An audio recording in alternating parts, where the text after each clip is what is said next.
آج جو رونا ہم روتے ہیں کہ ہماری حکومت کا یہ حال ہے، حکومت سیاستدانوں کا یہ حال ہے، حکومت ہم اور ایسی مسلط ہے اور سیاستدان ہمارے ایسے ہیں، اور ان کے اوپر ہم روز صبح شام تنقیدوں کے ذریعے اپنی مجلسیں گرم رکھتے ہیں، یہ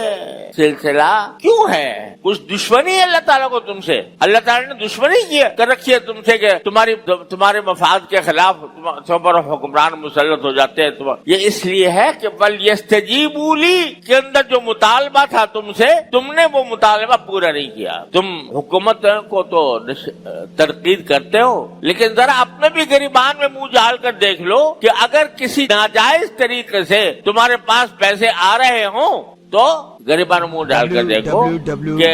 کسی غلط طریقے سے پیسے آ رہے ہو، اگر 1 لاکھ روپے کسی طرح مل رہے ہوں تو کیا پھر بھی تم اپنے آپ کو اس سے بچاتے ہو، یا یہ کہ اس سے 1 لاکھ کے لالچ میں مبتلا ہو جاتے ہو؟ یعنی ایسے ایسے معاملات میں ہمارے ہاں دھوکے ہو رہے ہیں اور لوگوں کے پیسے بٹورے جا رہے ہیں کہ جس کا کوئی حد و حساب، دھوکہ فریب پھیلا ہوا ہے۔ وہ جھوٹ بول کر ہو، بہتان لگا کر ہو، کسی طرح ہو، پیسہ میری جیب میں آنا چاہیے، ایسے